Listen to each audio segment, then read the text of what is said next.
Assalamualaikum warahmatullahi wabarakatuh. Waalaikumsalam warahmatullahi wabarakatuh.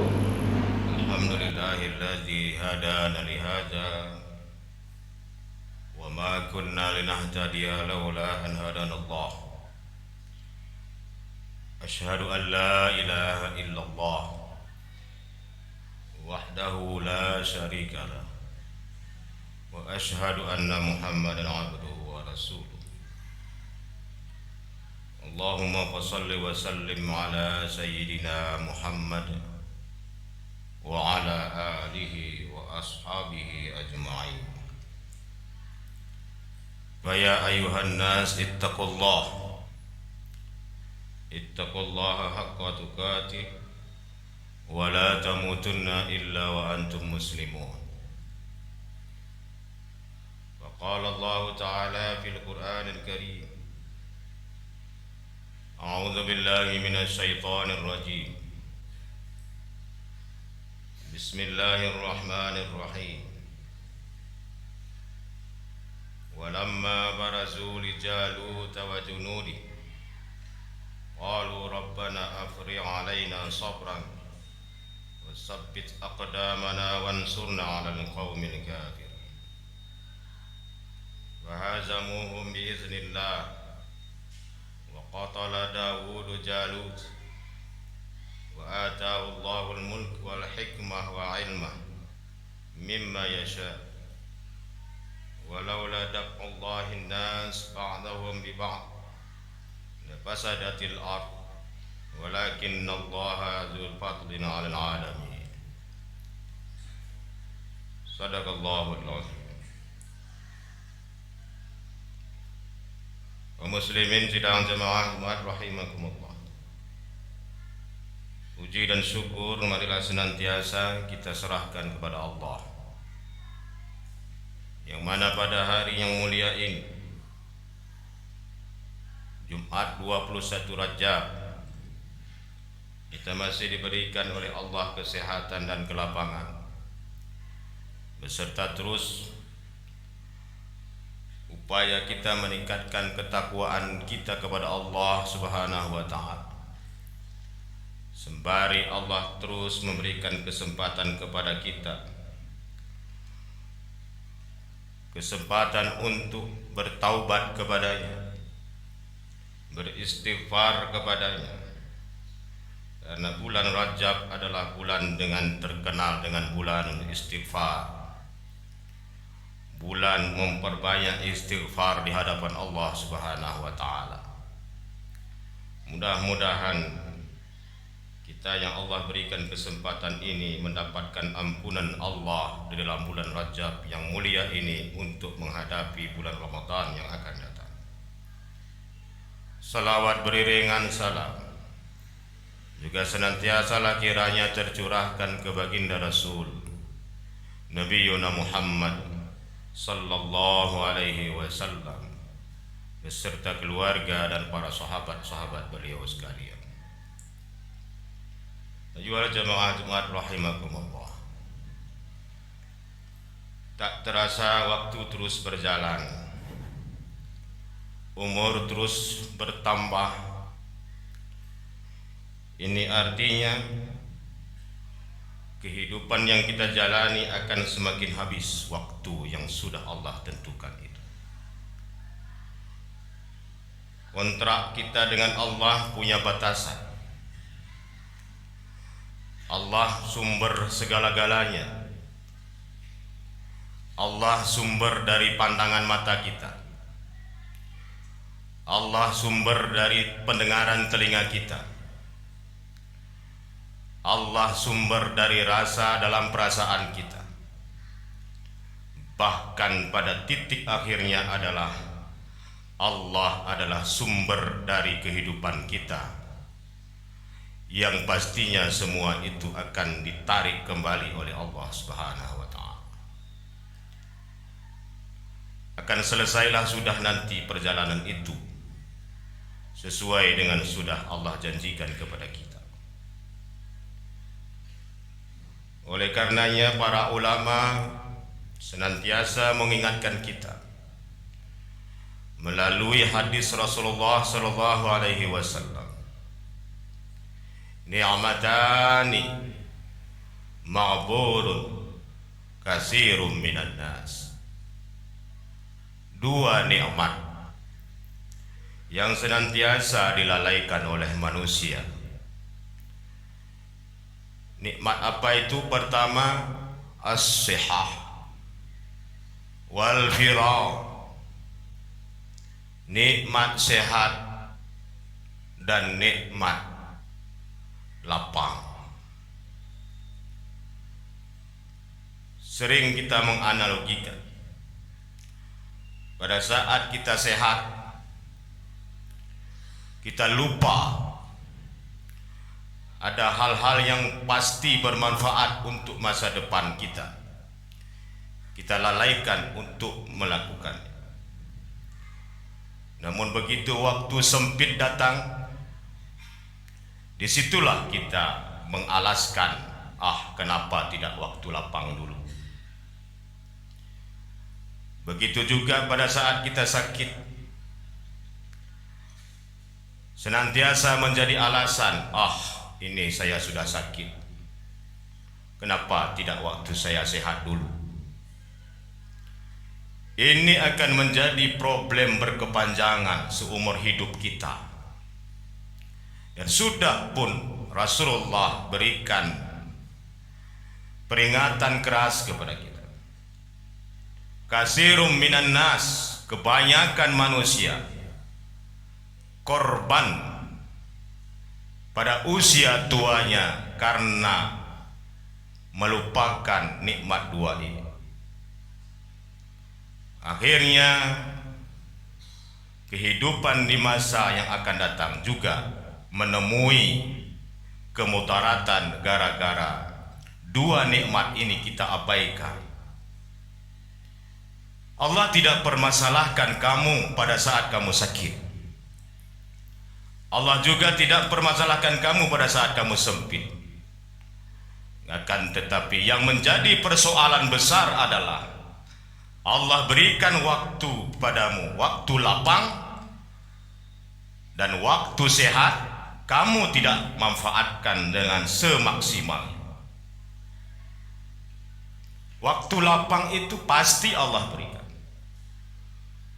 Saya yakin di masjid ini pun ada yang tidak sedikit pun ingat untuk berniat i'tikaf. Saya yakin Allah tahu siapa yang berniat i'tikaf di masjid ini sekarang saja. Begitulah kita melalaikan waktu yang Allah berikan itu. Lepas waktu itu tidak ada manfaat sama sekali. Belum lagi yang kita lalaikan waktu yang tidak ada arti. Main catur sehari suntuk. Na'udzubillahi min dzalik. Waktu apa lagi yang kita manfaatkan? Kalau toh itu pun tidak kita gunakan. Sementara batasan waktu itu sangat sempit, 63 tahun kalau mengikut standar Rasulullah. Itu pun dapat kita lalaikan. Sementara kata Imam Nawawi, beliau jangankan sempat bermain-main, kawin saja pun tidak sempat. Beliau berhenti menulis itu karena ada dua hal. Pertama, meninggal ibunda beliau. Yang kedua, meninggal ayah bunda beliau. Itu cuman beliau berhenti menulis beberapa menit itu pun. Kesempatan itu luar biasa. Sementara kita masih menyempatkan diri untuk mensibukkan, bahkan yang paling ironis, menyempatkan diri pada hal-hal yang maksiat kepada Allah Subhanahu wa taala. Ayyuhal jamaah rahimakumullah. Rajab sudah datang dan bahkan hampir berakhir, 21 Rajab. Oleh karenanya pesan Imam Al-Ghazali, minimal di bulan Rajab itu isi 3 hal yang sangat urgen. Pertama, ilmu. Ayyuhal amal afdalu ya Rasulullah. Apa amal yang paling afdal ya Rasulullah? Talabul ilm. Pertama, carilah ilmu. Tidak ada alasan. Kalau dua nikmat tadi Allah berikan kepada kita, nikmat lapang dan nikmat sehat, Allah tidak peduli umurmu sudah kakek-kakekkah, sudah bekusukah, Allah tidak peduli. Pokoknya talabul ilmi, mencari ilmu itu lebih afdal dari segala amal apapun yang kamu lakukan. Terlebih-lebih talabul ilmi terkait dengan fardu ain. Apa yang terkait dengan fardu ain? 27 Rajab mengingatkan kita kewajiban sholat. Ramadan akan menjelang, insya Allah sebulan lebih sedikit lagi. Jangan sia-siakan mencari ilmu untuk kepentingan fardu ain itu. Kan sholat sudah selesai saya pelajari di tingkat SD, SMP, SMA. Sudah selesaikah sampai di situ? Belum. Rasulullah mengajarkan, Allahumma a'inni ala zikrika wa syukrika wa husni ibadatik. Ya Allah, bantu aku, tolong aku, ala zikrika, untuk mengingatmu. Menuntut ilmu itu untuk mengingat Allah. Pasti. Jangankan di luar sana, di masjid ini pun banyak kita tidak ingat kepada Allah. Yaitu tadi contohnya, banyak kita yang tidak ingat i'tikaf, berniat i'tikaf, lalu bermawak niat i'tikaf. Berapa menit kita lalaikan dan sia-sia waktu itu terbuang.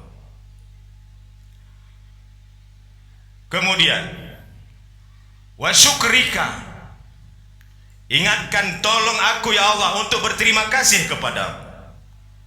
Banyak kita tidak pandai berterima kasih kepada Allah. Padahal jelas dapat kita rasakan Allah sumber segala-galanya. Bahkan Fir'aun pun merasakan dia diciptakan oleh Allah. Masa kita sebagai umat Islam tidak merasakan kita sebagai ciptaan Allah Subhanahu wa ta'ala? Tidak merasakan kita dikelola, dibimbing, dipelihara oleh Allah. Masa lebih kita rasakan harta kita untuk menjaga kita? Masa kita lebih merasakan pangkat kita lebih menjamin kita? Sedahsyat apa lagi kehidupan kita di hadapan Allah Subhanahu wa ta'ala. Kemudian hadis ini lanjut, wa inna ala zikrika wa syukrika wa husni ibadatik. Tolong aku ya Allah untuk terus memperbaiki amalku. Itu Rasul mengajarkan doa kepada sahabatnya. Sahabatnya yang sudah final diajar oleh Rasulullah pun masih diajarkan doa ini untuk diamalkan. Husni ibadatik. Teruslah ya Allah, tolong aku untuk memperbaiki amalku. Dan jangan pernah sedikit pun merasakan kita sudah cukup dalam hal ilmu. Ini adalah pengkhianatan dalam ilmu agama Islam menurut Imam Syafi'i. Siapa yang sudah merasakan bosan, jenuh belajar, jenuh dakwah, jenuh mengajar, maka dialah pengkhianat dalam Islam. Karena ilmu dalam Islam tidak akan pernah habis sampai minal mahadi ilal lahadi, dari ayunan sampai liang lahat. Apalagi kita merasa sok malim, sok hebat, sok ngogoham mantap. Seberapa? Oleh karena itu, galilah ilmu. Para anak-anak kami, adik-adik santri, kewajiban mutlak, galilah ilmu mumpung ada kesempatan waktu lapang dan kesempatan waktu sehat. Jangan kamu korbankan waktu itu, karena kehidupanmu akan pasti berakhir. Sehebat apa dahsyatmu perjuanganmu hari ini, sebegitu jugalah ilmu yang Allah sesuaikan dengan usahamu itu. Oleh karena itu, siapapun kita, man aradat dunia fa alaihi bil ilmi. Siapa yang ingin menguasai dunia, menggenggam dunia, hanya satu-satunya dengan ilmu. Sudah Allah gambarkan dalam bagaimana Nabi Daud menumbangkan Jalut dalam ayat yang saya bacakan tadi. Wa hazamuhum biiznillahi wa qatala Daud Jalut. Apa modal Nabi Daud menumbangkan Jalut? Yang pertama Allah berikan adalah ilmu kepada Daud. Ilmu apa? Pertama, ilmu keimanan, ilmu keislaman. Daud jelas berakidah Islam. Seluruh nabi itu Islam, Muslim. Tidak ada satupun Nasrani, Majusi. Semuanya bermodalkan. Baru diberikan ilmu sains teknologi, ilmu besi. Nabi Daud mampu mengolah itu. Adik-adik santri diajari ilmu saintek, pergunakan otak itu, memikirkan ilmu itu, sehingga dua-duanya bisa berperan. Ilmu agamamu hidup, ilmu sains teknologimu pun hidup, sehingga itulah bekalmu nanti pada saat kamu sudah menjelang, apakah itu perguruan tinggi dan sebagainya, sehingga kamu tidak buta teknologi, juga tidak buta agama Islam. Dua-duanya harus dikembangkan.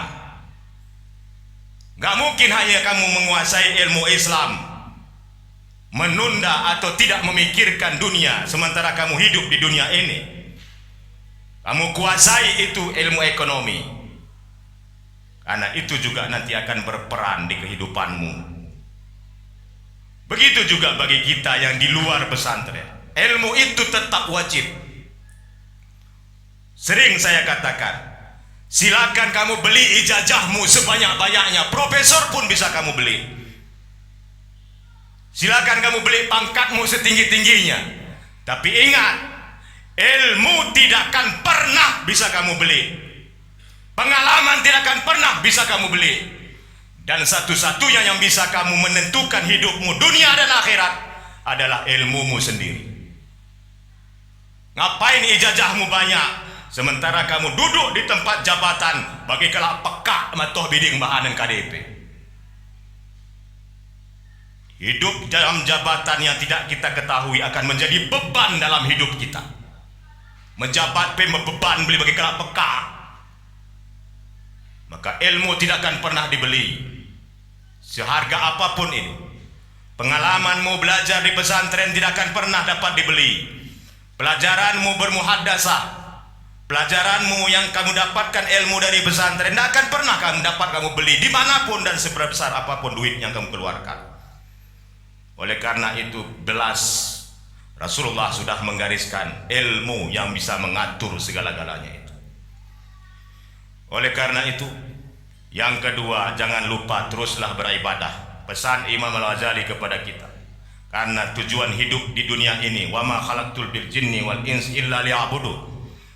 Tidak ada tujuan apapun yang Allah ciptakan untuk kita lahir di dunia ini terkecuali beribadahlah sesuai dengan ilmu yang sudah kita pahami, beramallah, karena itulah yang akan kita hadapkan di hadapan Allah Subhanahu wa taala. Sehingga sehebat apapun ilmumu, sebanyak apapun hafalan Al-Quran, hadis dan sebagainya, tapi tidak kamu amalkan, nol di pandangan Allah Subhanahu wa taala. Kemudian teruslah mencegah perbuatan keji dan mungkar, teruslah menyerukan kepada kebaikan, karena inilah tugas Rasulullah yang diwariskannya kepada kita. Tegakkan kebenaran, kemudian hindari perbuatan maksiat, dan jadilah kita sebagai penyeru kebaikan di tengah-tengah umat, karena itu merupakan sunnah Rasulullah dan warisan Rasulullah. Maka katakanlah yang hak, walaupun itu pahit. Jangan karena takut jabatan kamu tutup mulutmu. Jangan karena duit kamu tutup mulut. dari kebenaran-kebenaran yang sudah pasti kebenarannya. Ini merupakan tanggung jawab kita, terlebih-lebih bagi orang yang berilmu pengetahuan.